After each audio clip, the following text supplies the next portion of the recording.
2022년 5월 윤석열 대통령이 취임하면서 대한민국은 정치적으로 큰 변화를 맞이했습니다. 검찰 출신이라는 독특한 이력을 지닌 윤석열 대통령은 취임 후 3년 동안 경제, 외교, 정치, 사회 전반에서 다양한 개혁과 논란을 일으켰습니다. 이번 영상에서는 윤석열 정부 3년을 돌아보며 그가 이끌어온 대한민국의 변화를 분석하고 향후 전망을 살펴보겠습니다. 영상 시작 전 윤석열 대통령의 취임 당시 취임사 영상 중 일부분을 보겠습니다. 존경하는 국민 여러분, 세계 시민 여러분, 지금 전 세계는 팬데믹 위기, 교육 질서의 변화와 공급망의 재편, 기후 변화, 식량과 에너지 위기, 분쟁의 평화적 해결의 후퇴 등 어느 한 나라가 독자적으로 또는 몇몇 나라만 참여해서 해결하기 어려운 난제들에 직면해 있습니다. 다양한 위기가 복합적으로 인류 사회의 어두운 그림자를 드리우고 있는 것입니다. 또한 우리나라를 비롯한 많은 나라들이 국내적으로 초저성장과 대규모 실업, 양극화의 심화와 다양한 사회적 갈등으로 인해 공동체의 결속력이 흔들리고 와해되고 있습니다. 한편 이러한 문제들을 해결해야 하는 정치는 이른바 민주주의의 위기로 인해 제 기능을 하지 못하고 있습니다. 가장 큰 원인으로 지목되는 것이 바로 반지성주의입니다. 견해가 다른 사람들이 서로의 입장을 조정하고 타협하기 위해서는 과학과 진실이 전제되어야 합니다. 그것이 민주주의를 지탱하는 합리주의와 지성주의입니다.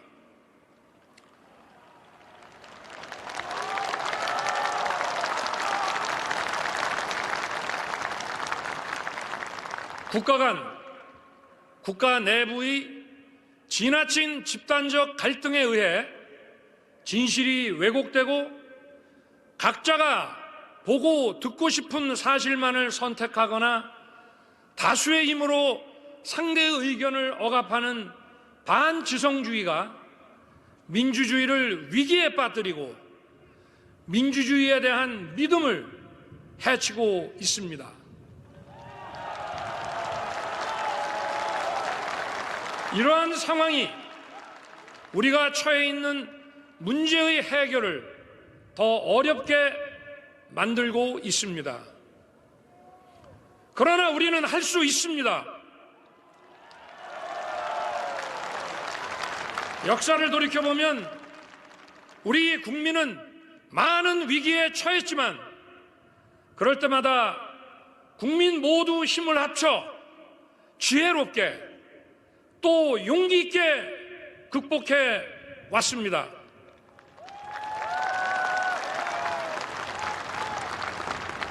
저는 이 순간 이러한 위기를 극복하는 책임을 부여받게 된 것을 감사한 마음으로 받아들이고 우리 위대한 국민과 함께 당당하게 헤쳐나갈 수 있다고 확신합니다. 1. 경제 분야 정책의 성패와 논란. 윤석열 정부의 경제 정책은 큰 논란을 일으켰습니다. 첫째, 부동산 정책입니다. 윤석열 정부는 정부의 주택 공급 정책을 강화하며 수요자 중심의 부동산 시장을 목표로 했습니다. 그러나 여전히 집값은 상승세를 보였고 서민들의 주거 불안은 해결되지 않았습니다. 특히 금리가 상승하면서 대출 이자가 급등, 서민 경제에 큰 부담을 주었고 서민 경제 vs 대기업 경제라는 논란이 일었습니다. 물가 문제도 심각했습니다. 글로벌 공급망 문제와 함께 고물가 현상이 지속되면서 물가 상승률이 급등했고 정부의 대응이 늦다는 비판이 제기되었습니다. 특히 물가 상승률이 서민들의 생활을 압박하면서 윤석열 정부의 경제정책에 대한 비판의 목소리가 커졌습니다. 윤석열 정부의 경제정책 중 또 하나 중요한 부분은 금리 정책입니다. 금리 인상이 서민 경제에 미친 영향이 크다는 지적이 있으며 이러한 금리 인상이 과연 장기적으로 경제 안정에 기여할 수 있을지에 대한 논란이 계속되고 있습니다. 2025년 이후 한국 경제는 어떤 상황에 처할지 많은 전문가들이 우려의 목소리를 내고 있습니다. 외교 정책 한미동맹과 북한 문제. 윤석열 대통령은 외교 분야에서도 큰 변화를 일으켰습니다. 특히 한미동맹 강화와 관련된 정책은 그의 외교 중 가장 두드러진 성과로 평가받고 있습니다. 미중 갈등 속에서 한국의 외교적 입장을 강화하며 미국과의 동맹을 우선시하는 외교 노선은 트럼프 정부의 미국 우선주의와 비슷한 면이 있었습니다. 그 결과 윤석열 정부는 미국과의 긴밀한 협력을 유지하며 군사적, 경제적 협력을 강화해왔습니다. 그러나 윤석열 정부의 외교 정책은 일본과의 관계에서도 큰 변화를 가져왔습니다. 윤석열 대통령은 일본과의 관계를 개선하려는 의지를 보였고 독일식 사과를 통한 역사 문제 해결을 모색하기도 했습니다. 하지만 일부에서는 이 과정에서의 과도한 양보를 비판하기도 했습니다. 북한 문제도 윤석열 정부의 외교적 난제 중 하나였습니다. 북한의 핵과 미사일 위협이 여전히 존재하는 가운데 윤석열 정부는 북한과의 대화보다는 강경 대응을 우선시해왔습니다. 이러한 외교 정책이 실제로 한반도 안보 상황에 어떤 영향을 미쳤는지 또한 향후 북한과의 관계에서 어떤 변화를 일으킬 수 있을지에 대한 논의는 계속될 것입니다. 3. 정치 분야 검찰공화국 논란과 보수 세력과의 갈등. 윤석열 대통령의 검찰 출신이라는 배경은 정치적으로 큰 논란을 불러일으켰습니다. 특히 검찰공화국이라는 비판이 제기되었고 이는 그가 검찰 조직을 강화하고 정치적 중립성을 지키지 못한 채 권력을 행사하는 것에 대한 비판이었습니다. 윤석열 정부는 검찰개혁을 주요 공약으로 내세웠지만 실제로는 권력 강화를 위한 수사와 정치적 보복이라는 논란이 끊임없이 이어졌습니다. 특히 이재명 민주당 대표와 관련된 수사는 큰 논란을 일으켰습니다. 윤석열 정부는 이재명 대표에 대한 수사를 강하게 밀어붙였고 이는 정치적 중립성에 대한 의문을 제기하는 계기가 되었습니다. 또한 문재인 정부의 인사들에 대한 수사도 이어졌습니다. 이 모든 것이 검찰공화국이라는 이미지를 강화하는 데 일조했습니다. 그렇다면 윤석열 정부는 보수 세력 내에서 어떤 입장을 취하고 있을까요? 국민의힘 내부에서도 윤석열 대통령과 친윤계, 비윤계 간의 갈등이 지속적으로 나타났습니다. 이준석 전 대표와 홍준표 대구시장 등과의 갈등은 그의 정치적 입지를 더욱 복잡하게 만들었습니다. 보수 세력 내에서 윤석열 대통령의 리더십이 계속해서 시험대에 올랐으며 이러한 갈등은 차기 대선에서도 중요한 변수로 작용할 것입니다. 4. 차기 대선 전망과 정치적 갈등. 2025년을 향한 차기 대선 전망은 여전히 불확실합니다. 윤석열 정부가 그동안 보여준 경제적 어려움, 정치적 갈등, 외교적 도전 등을 고려했을 때 차기 대선에서 국민의힘은 큰 도전에 직면할 가능성이 큽니다. 국민의힘 내의 갈등과 분열은 더욱 심화될 수 있으며 이는 대선 승리에 큰 장애물이 될 수 있습니다. 대선에 대한 관심이 집중되면서 윤석열 정부가 남긴 유산과 그에 대한 국민들의 평가가 중요한 요소로 작용할 것입니다. 국민들이 윤석열 정부의 성과를 어떻게 평가할지 그리고 차기 후보가 어떤 정책을 제시할지에 따라 2025년 대선 결과는 크게 달라질 수 있습니다. 윤석열 정부는 그동안 많은 변화를 이끌어왔습니다. 경제, 외교, 정치, 사회 분야에서의 변화는 대한민국에 커다란 영향을 미쳤습니다. 그러나 여전히 많은 논란과 갈등이 존재하며 이는 앞으로도 지속될 가능성이 큽니다. 2025년 대선은 이러한 상황을 반영할 것이며 윤석열 대통령이 남긴 정치적 유산은 대한민국의 미래에 큰 영향을 미칠 것입니다. 2024년 미국 대선이 다가오면서 그 중심에 다시 한번 도널드 트럼프가 서 있습니다. 2016년 대통령 선거에서 승리하고 2020년에는 패배한 후에도 여전히 미국 정치의 핵심 인물로 자리 잡고 있는 트럼프.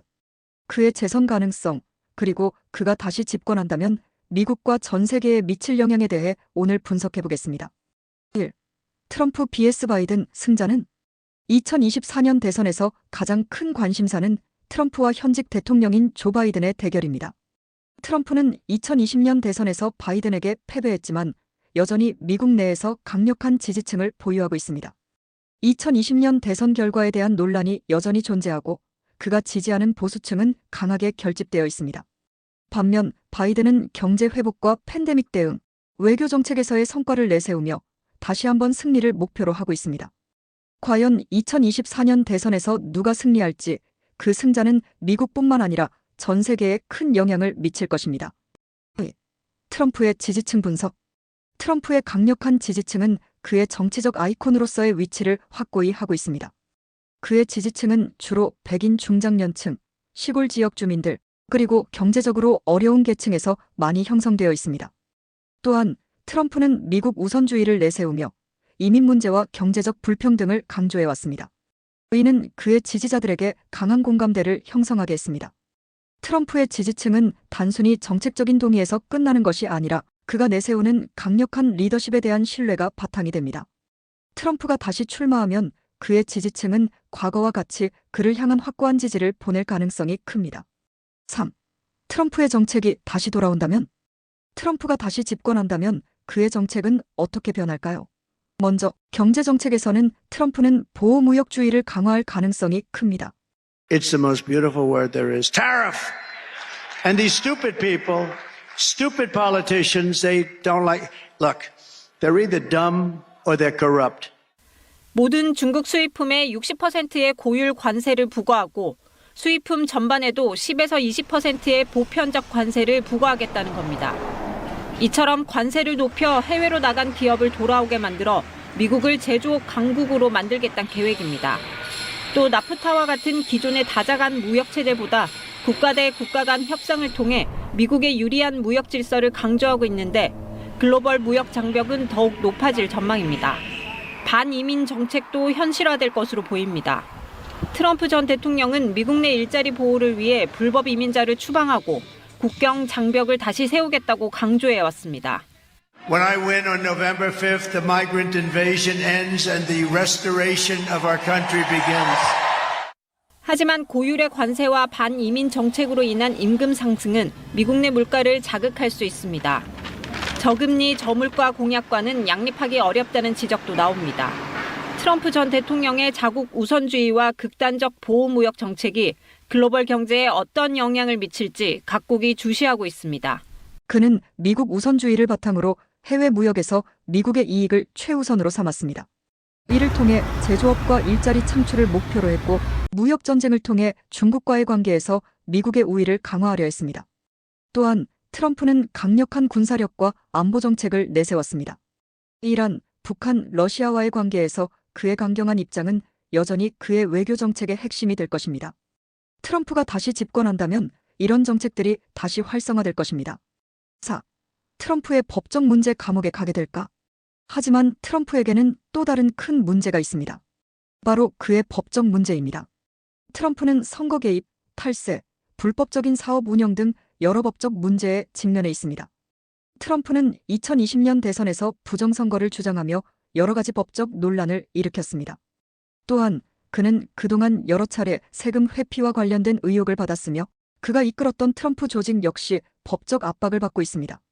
이러한 법적 문제는 2024년 대선에 큰 영향을 미칠 수 있습니다. 트럼프가 재선에 도전하는 동안 그의 법적 문제가 더 이상 단순한 정치적 논란에 그치지 않고 실제로 그의 정치적 입지에 큰 장애물이 될 수 있습니다. 일부 전문가들은 트럼프가 감옥에 가게 될 가능성도 있다고 보고 있습니다. 5. 법적 문제가 대선에 미치는 영향. 트럼프의 법적 문제는 그의 대선 캠페인에 어떤 영향을 미칠까요? 우선 그의 법적 문제가 대선 캠페인의 주요 쟁점으로 떠오를 가능성이 큽니다. 트럼프 지지자들은 그의 법적 문제를 정치적 음모로 간주하며 이를 더욱 강력하게 지지하는 반면 반대 세력은 이를 치명적인 약점으로 보고 공격할 것입니다. 또한 법적 문제가 트럼프의 캠페인 자금에 영향을 미칠 수 있습니다. 여러 법적 절차와 소송에 자금을 투입하면서 캠페인 자금의 분배가 어려워질 수 있습니다. 그러나 트럼프는 그의 강력한 미디어 활용 능력으로 이러한 어려움을 극복할 수 있을 것입니다. 6. 트럼프 vs 바이든, 한국에는 누가 더 유리할까? 트럼프와 바이든 중 누가 한국에 더 유리한 대통령일까요? 트럼프는 한미동맹을 강하게 강조했으며 북한과의 관계에서 강경한 입장을 취했습니다. 그는 북한과의 협상에서 일종의 거래를 내세우며 북한의 핵 문제를 해결하려 했습니다. 그러나 이는 북한과의 협상이 진전되지 않으면서 결국 비판을 받았습니다. 반면 바이든은 한미동맹을 강화하면서도 대북 정책에서 유연한 태도를 보였습니다. 그는 한국을 미국의 전략적 파트너로 삼으며 북한과의 대화를 재개하려 했습니다. 한국에선 트럼프의 강경한 대북 정책보다는 바이든의 유연한 접근이 더 유리하다고 평가하는 시각이 많습니다. 7. 트럼프와 극우 정치 미국 민주주의의 위기. 트럼프의 지지층은 단순히 보수층에만 국한되지 않습니다. 그는 극우 성향의 세력, 즉 마가운동과 QAnon 등과 밀접한 관계를 맺고 있습니다. 이들은 트럼프를 구세주로 보며 그가 미국을 재건할 것이라고 믿고 있습니다. 그러나 트럼프의 지지층은 종종 과격한 행동으로 이어지기도 했습니다. 대표적인 예가 바로 2021년 1월 6일 트럼프 지지자들이 의사당을 난입한 사건입니다. 이 사건은 미국 민주주의의 위기를 상징하는 사건으로 남았습니다. 트럼프는 이러한 극우 세력을 결집시키고 그들의 목소리를 대변하는 정치적 인물이 되었지만 이는 미국의 민주주의와 법치주의에 심각한 위기를 초래할 수 있다는 우려를 낳았습니다. 8. 트럼프의 정치 스타일, 윤석열과의 공통점과 차이점. 마지막으로 트럼프의 정치 스타일을 윤석열과 비교해 보겠습니다. 윤석열 대통령은 검찰 출신으로 법과 질서를 강조하며 강력한 리더십을 발휘하고 있습니다. 트럼프 역시 사업가 출신으로 직설적이고 강한 리더십을 보여주며 대중과의 소통에 능한 정치인입니다. 두 사람 모두 미디어를 전략적으로 활용하며 대중의 관심을 끄는 방식에서 비슷한 점을 보입니다. 그러나 가장 큰 차이점은 그들의 정치적 배경입니다. 윤석열은 법적 절차와 제도 내에서의 합법성을 중시하는 반면 트럼프는 정치적 논란을 끊임없이 일으키며 규범을 벗어나는 행동을 보였습니다. 이 점에서 두 사람은 크게 다른 정치 스타일을 지니고 있습니다. 2024년 대선에서 트럼프의 재선 가능성은 여전히 큰 관심사입니다. 그의 법적 문제와 극우 세력과의 관계가 대선에 미칠 영향은 상당히 클 것입니다. 그러나 그의 강력한 지지층과 대중을 사로잡는 정치적 스타일은 그를 여전히 유력한 후보로 만들고 있습니다. 트럼프가 다시 집권한다면 미국 정치와 세계 외교에서 큰 변화를 예고할 수밖에 없습니다. 2024년 대선 결과가 어떻게 될지, 그 귀환은 어떤 의미를 가질지 우리는 지켜봐야 할 것입니다. 오늘은 특별 기획으로 윤석열 대통령과 도널드 트럼프 전 미국 대통령의 정치적 여정을 비교 분석해 보겠습니다. 두 사람은 각국에서 보수의 아이콘으로 자리 잡은 인물들이며 그들의 정치적 배경과 스타일, 외교 정책에서 여러 가지 유사점과 차이점을 보입니다. 우리는 이들의 정치적 여정, 강한 우파적 성향, 그리고 지지층의 특징 등을 상세히 살펴보며 두 인물이 어떻게 각국의 정치에 영향을 미쳤는지 분석할 것입니다. 1. 정치 초보에서 대통령이 되기까지의 과정. 윤석열과 트럼프는 모두 정치 초보자로서 정치 무대에 등장했지만 그들의 배경은 매우 다릅니다. 윤석열은 검사 출신으로 법과 질서에 대한 강한 의지를 내세우며 정치에 입문했습니다. 그는 검찰개혁과 법치주의를 공약으로 내걸고 2022년 대선에 출마하여 당선되었습니다. 그의 정치적 스타일은 주로 강경한 입장과 법적 정당성에 바탕을 두고 있으며 정치 경험이 부족하다는 비판을 받기도 했습니다. 반면 트럼프는 부유한 사업가 출신으로 정치와는 거리가 먼 인물이었습니다. 하지만 2016년 대선에서 정치 외인이라는 점을 강하게 어필하며 미국 우선주의를 내세우고 정치적 입지를 급격히 다졌습니다. 트럼프는 정치적 경험이 없었지만 강력한 리더십과 대중과의 소통 능력으로 정치에 빠르게 적응했고 결국 미국 대통령이 되었습니다. 이렇게 두 사람 모두 정치적 배경이 다르지만 정치 초보자로서 정치적 위기를 뚫고 대통령에 당선된 점에서 유사성을 보입니다. 강한 우파적 성향 vs 현실적 타협. 두 사람은 강한 우파 성향을 지니고 있습니다. 트럼프는 보수적이고 때로는 극우적인 발언과 정책을 펼쳤으며 그가 내세운 미국 우선주의는 전통적인 보수의 가치를 강조하는 정책이었습니다. 그는 세금이나 규제 완화, 보호무역주의 등의 강력한 정책을 통해 보수층의 지지를 얻었습니다. 윤석열도 마찬가지로 보수적이고 우파적 성향을 지닌 인물입니다. 그러나 그는 트럼프보다는 좀 더 현실적인 타협을 추구하는 스타일을 보입니다. 윤석열은 경제와 외교에서 미국, 일본 등과의 협력과 균형을 강조하면서도 자신의 보수적 가치를 놓지 않으려 했습니다. 예를 들어 그는 한미동맹을 강화하면서도 북한과의 대화 가능성을 열어두는 등 강경과 유연성을 병행하는 외교 정책을 펼치고 있습니다. 따라서 두 사람은 모두 강한 보수적 성향을 가지고 있지만 트럼프는 보다 공격적이고 단호한 우파적 성향을 보이는 반면 윤석열은 현실적 타협을 중시하는 경향이 강합니다. 3. 지지층 특징 비교.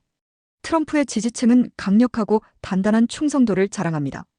그는 마가 운동의 메이지에이를 통해 주로 백인, 중장년층, 그리고 경제적 어려움을 겪는 사람들 사이에서 큰 인기를 얻었습니다.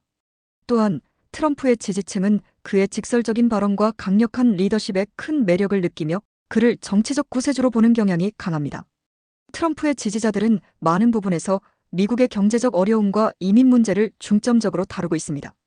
윤석열의 지지층은 그와 비슷한 성향을 지닌 보수적인 성향의 유권자들로 주로 기성세대와 보수적 가치관을 가진 사람들이 많습니다. 윤석열의 정치적 배경이 검찰 출신이라는 점에서 법과 질서, 그리고 강력한 국가 안보를 중시하는 사람들에게 특히 인기가 많습니다.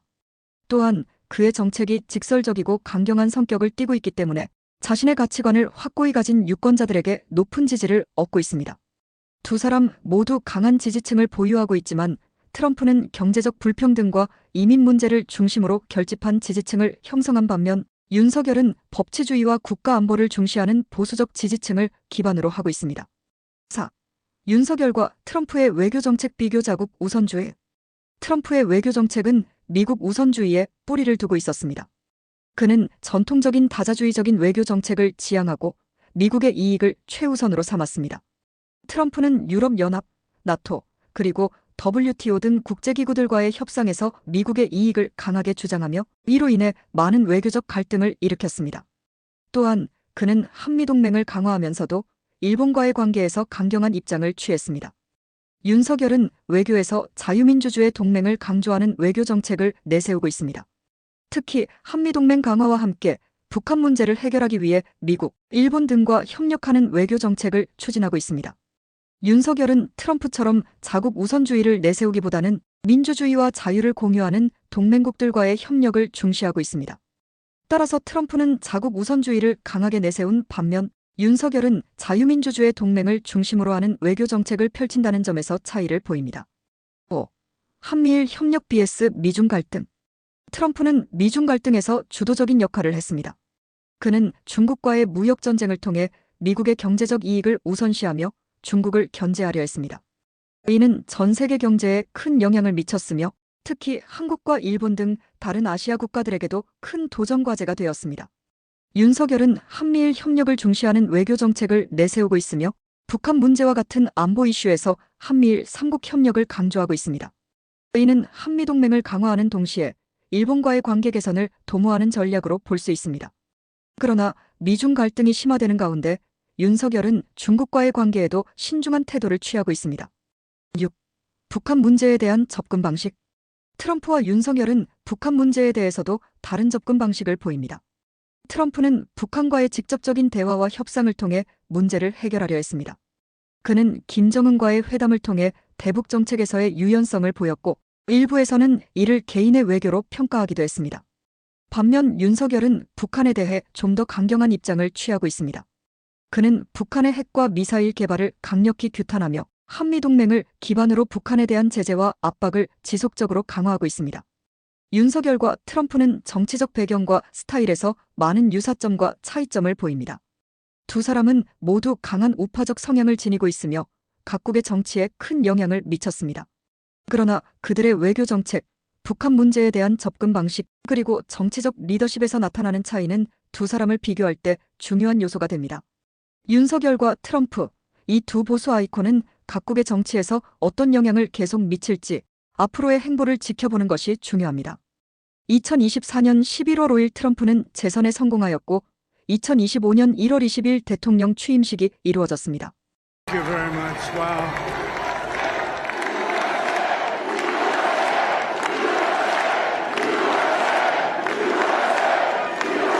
Well, I want to thank you all very much. This is great. These are our friends. We have thousands of friends on this incredible movement.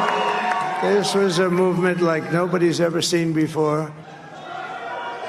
And frankly, this was, I believe, the greatest political movement of all time. There's never been anything like this in this country and maybe beyond. And now it's going to reach a new level of importance because we're going to help our country heal. We're going to help our country heal. We have a country that needs help, and it needs help very badly. We're going to fix our borders. We're going to fix everything about our country. And we made history for a reason tonight, and the reason is going to be just that. We overcame obstacles that nobody thought possible, and it is now clear that we've achieved the most incredible political thing. Look what happened. Is this crazy?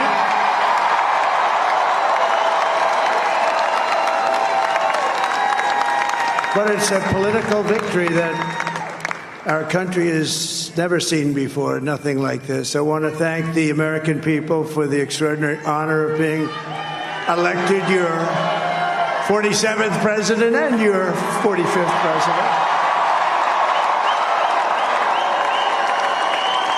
And every citizen, I will fight for you, for your family, and your future. Every single day, I will be fighting for you, and with every breath in my body, I will not rest until we have delivered the strong, safe, and prosperous America that our children deserve and that you deserve. This will truly be the golden age of America. That's what we have to have. This is a magnificent victory for the American people that will allow us to make America great again. And in addition to having won the battleground states of North Carolina, I love these places, Georgia, Pennsylvania, and Wisconsin, we are now winning in Michigan, Arizona, Nevada, and Alaska, which would result in us carrying at least 315 electoral votes. But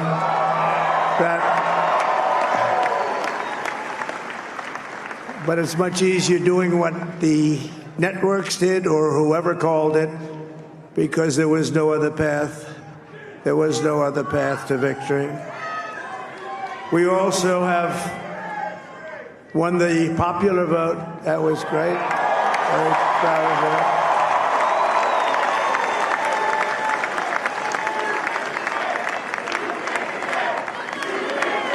Thank you.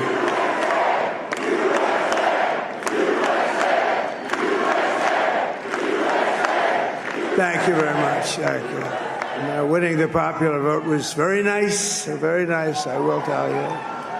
It's a great feeling of love. We have a great feeling of love in this very large room with unbelievable people standing by my side. These people have been incredible. They've made the journey with me, and we're going to make you very happy. We're going to make you very proud of your vote. I hope that you're going to be looking back someday and say that was one of the truly important moments of my life when I voted for this group of people beyond the president, this group of great people. America has given us an unprecedented and powerful mandate. We have taken back control of the Senate. Wow, that's good. And the Senate races in Montana, Nevada, Texas, Ohio, Michigan, Wisconsin, the great Commonwealth of Pennsylvania, were all won by the MAGA movement. They helped so much. And in those cases, every one of them, we worked with the senators. They were tough races, and I mean, the number of victories in the Senate was absolutely incredible. And we did tele-rallies. We did tele-rallies with each one of them. And sometimes we did 2 or 3 and it was amazing to look at all of those victories. Nobody expected that. Nobody. So I just wanted to thank you very much for that. And you have some great senators and some great new senators. And it also looks like we'll be keeping control of the House of Representatives.